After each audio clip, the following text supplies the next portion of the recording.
قیامت کے روز ہر زندہ چیز کو فنا ہونا ہے، اسی لیے جنت اور جہنم کو ساتوں آسمانوں سے الگ یا جدا بنایا گیا ہے، کیونکہ قیامت کے بعد بھی وہ قائم رہیں گی۔ دوستو، قرآن کریم کی جن آیات کے اندر آسمانوں کے بعد زمین جیسی 7 زمینوں کا ذکر موجود ہے، اس سے مراد زمین کی تہہ میں موجود کوئی لیئرز نہیں ہیں، مثلا کرسٹ، مینٹل اور کور وغیرہ، بلکہ انہی آسمانوں میں زمین جیسی کئی اور زمینیں بھی موجود ہیں، اور ان آیات کے اندر زمین کا حوالہ دینے کا مطلب یہ ہے کہ وہاں پر بھی ہماری ارتھ کی ہی طرح کوئی زندگی موجود ہو سکتی ہے، اور یہ زندگی کس صورت کے اندر موجود ہے ہم کچھ نہیں جانتے، اور اس کی مثال دینے کی وجہ یہ ہے کہ زمین زندگی کی علامت ہے اور انسان بھی صرف اسی کے بارے میں جانتے ہیں۔ جب انسان کی موت کا وقت قریب آتا ہے تو اس کی روح کو ہر ایک آسمانی دروازے سے گزار کر عالم ارواح کے اندر لے جایا جاتا ہے، جہاں پر قیامت تک آنے والی روحیں انتظار کرتی ہیں۔ ہر ایک آسمانی دروازے پر نگہبان فرشتے اس روح کا حسب نسب پوچھتے ہیں اور پھر اسے اس دروازے سے گزرنے دیتے ہیں، جیسا کہ سفر معراج پر حضرت جبرائیل علیہ السلام نے نبی پاک صلی اللہ علیہ وآلہ وسلم کا ہر ایک آسمان پر تعارف کروایا، اور ان نگہبان فرشتوں نے خوش آمدید کہہ کر دروازے کھول دیے۔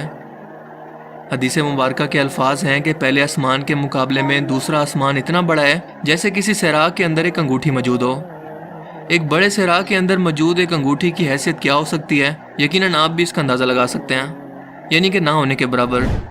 اسی طرح مزید فرمایا کہ دوسرا آسمان پہلے آسمان کے مقابلے میں اتنا بڑا ہے کہ دوسرے آسمان کو صحرا سمجھ لو، اور پہلے آسمان کو ایک انگوٹھی جو اس صحرا کے اندر موجود ہے۔ اور اسی طرح سے 7 آسمانوں کے بارے میں آپ نے یہی بیان کیا کہ ان 7 آسمانوں کے اندر ہر ایک آسمان دوسرے آسمان سے سائز کے اندر ناقابل یقین حد تک بڑا ہے،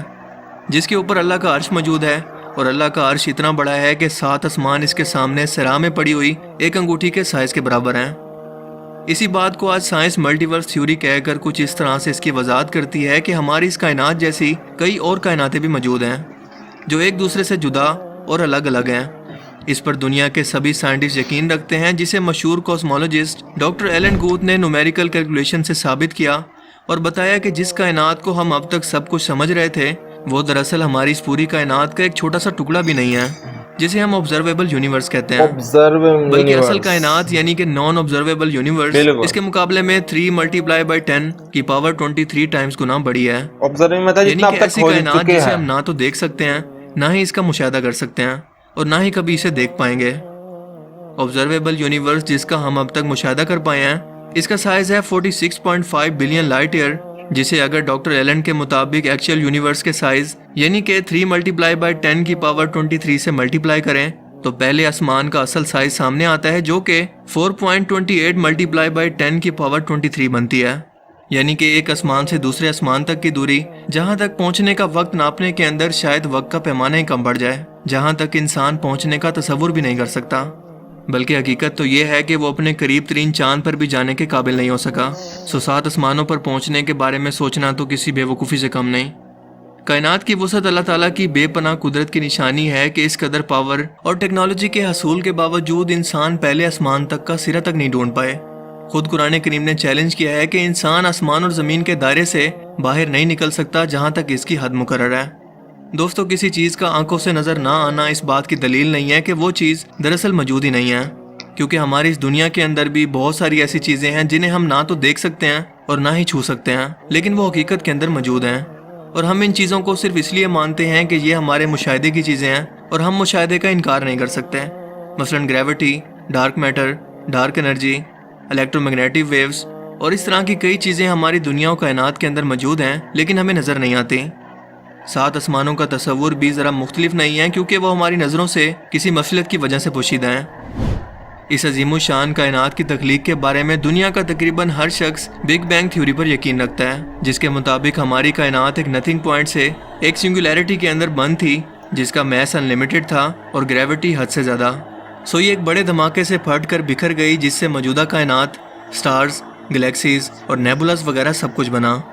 اور یہ بھی کہ یہ ہر لمحہ روشنی کی رفتار سے مسلسل اب تک پھیل رہی ہے، جیسا کہ دھماکے کے بعد ہوتا ہے کہ چیزیں دور دور تک بکھر جاتی ہیں، اور جب اس دھماکے کی شدت ختم ہوگی تو یہ پھر سے وہیں پر واپس لپٹنا شروع کر دے گی جہاں سے اس کا آغاز ہوا۔ اسی بگ بینگ کے بارے میں قرآن کریم آج سے 1400 سال پہلے بیان کرتا ہے کہ کیا کافروں نے نہیں دیکھا کہ آسمان اور زمین دونوں ملے ہوئے تھے، تو ہم نے ان کو جدا جدا کر دیا اور تمام جاندار چیزیں ہم نے پانی سے بنائی، پھر یہ لوگ ایمان کیوں نہیں لاتے؟ جبکہ اس کائنات کے خاتمے سے متعلق اللہ پاک فرماتے ہیں کہ کیا تم نہیں دیکھتے کہ جتنی چیزیں زمین میں ہیں سب کچھ خدا نے تمہارے زیر فرمان کر رکھی ہیں، اور کشتیاں بھی جو اس کے حکم سے دریا کے اندر چلتی ہیں، اور وہ آسمان کو تھامے رکھتا ہے کہ زمین پر وہ گر نہ پڑے مگر اس کے حکم سے۔ بے شک خدا لوگوں پر نہایت شفقت کرنے والا اور مہربان ہے۔ دوستو، یہاں پر آسمان کو تھامنے کی بات کرنا کہ وہ گر نہ پڑے، اس سے مراد آج کی زبان کے اندر سائنس کی زبان میں بگ کرنچ تھیوری ہے، جس سے مراد یہ ہے کہ جس رفتار سے ہماری یہ کائنات پھیل رہی ہے، اسی رفتار سے ایک دن سکڑ کر پھر سے ایک سنگولیرٹی کے اندر بدل کر بالکل ختم ہو جائے گی، یعنی کہ ریورس ہو کر بالکل ایک غبارے کی طرح، جس کے اندر ہوا بھر کر اسے کھول دیا جائے اور اس کے بعد وہ اپنی اصلی حالت کے اندر واپس آنا شروع کر دے۔ بالکل یہی حال گریوٹی بھی پوری کائنات کا کرے گی۔ اور ذرا سوچ کر دیکھیں کہ یہ گریوٹی جیسی فورس دراصل ہے کیا، جو ہمیں نظر نہیں آتی لیکن وجود رکھتی ہے۔ ایک ایسی طاقت جو نظام کائنات سنبھالے ہوئے ہے لیکن انسانوں کے کنٹرول میں نہیں۔ یقیناً یہ اللہ کا حکم ہے، ورنہ پورا آسمان اور اس میں موجود ہر ایک چیز آج ہی انسانوں پر گر پڑے۔ آج سے 1400 سال پہلے اس کائنات کے پیدا کرنے، اس کے خاتمے اور اس کی وسعتوں کو عرب کے صحرا کے اندر جب کسی بھی قسم کا کوئی فلکیاتی یا کاسمولوجی کا کوئی علم موجود ہی نہیں تھا، کس نے اپنے پیارے پیغمبر کو یہ سب باتیں اتنے واضح انداز کے اندر بیان کی، جسے آج 21ویں صدی کی سائنس آج کے دور کی سب سے بڑی دریافت کے طور پر پیش کر کے فخر محسوس کرتی ہیں۔ یقیناً اس خالق نے جو اس پوری کائنات کو پیدا کرنے والا اور اس کے رازوں کو جاننے والا ہے، وہ اس پوری کائنات کا اکیلا بادشاہ ہے، جس کے دست قدرت کے اندر اس پوری کائنات کا ہر ایک ذرہ ہے اور وہ اس ذرے سے بھی غافل نہیں ہے۔ مجھے امید ہے کہ آج کی اس ویڈیو سے آپ کو بہت کچھ نیا جاننے کو ملا ہوگا اور یہ ویڈیو آپ کو پسند آیا ہوگا۔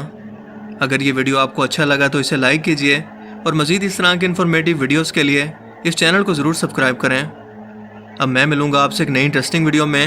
تب تک تو جو سائنٹیفک تھیوری انہوں نے بتائی وہ تو پہلے سے ہم کو پتا تھی، ٹھیک ہے، سائنٹیفک تھیوری جو ہے وہ تو پتا تھی۔ میں اسلام کا جاننا چاہ رہا تھا کہ جو 7 آسمان تھے، ٹھیک ہے، ان کا کیا وہ ہے، تو ان کا بس بیسیکلی یہی ہے کہ 7 آسمان ہے اور وہ ایک سے ایسے بڑے ہیں، انگوٹھی ہو گئی، جیسے ریگستان میں ایک انگوٹھی ہو گئی، اس سے ایک بڑا، اس سے ایک بڑا، پھر لاسٹ میں ہو، تو وہی ہے۔ سائنس تو ایک ملٹی ورس میں یہ نہیں کہہ رہی کہ سائنس کے 7 ہی دھرتیاں ہویں گی، سائنس تو کہہ رہی ہے ہزاروں ہو سکتی ہے، لاکھوں ہو سکتی ہے۔ ملکی وے جو ہے، ایک ملکی وے، جسے ایک پورا جو ہمارا برہمانڈ ہے، ایک ملکی وے، ٹھیک ہے، جس میں اتنے سارے پلانٹ ہے، اس کا ایک اپنا سورج ہے، پلانٹ ہے، اس کا سب کے اپنے مونس ہے، تو ایسے بہت سارے اور ہو سکتے ہیں۔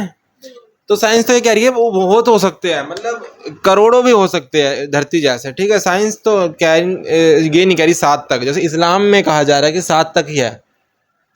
تو آپ بتانا میں نے صحیح سمجھا نا؟ اسلام میں تو مطلب یہ کہا جائے کہ 7 جو فگر ایک دے دیے گئی ہے 7،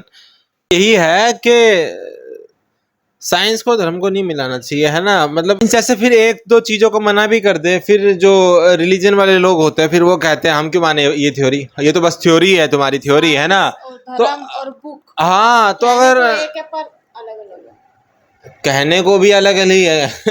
اور ویڈیو جس سے ہم جان پایا، کسی اسکالر سے ہم جان پائے تو بتانا، کیونکہ اس میں جو ہے نا جہاں پہ سائنس مکس کر دیتے ہیں نا، پھر مجھے لگتا ہے یہ کیا کر رہے ہیں، یہ غلط چیز ہے کہ نہیں؟ نیکسٹ ویڈیو تو لائک سبسکرائب کریں، ٹھیک ہے، اور کوئی ویڈیو تو تم کو بتانا، ٹھیک ہے، بائے۔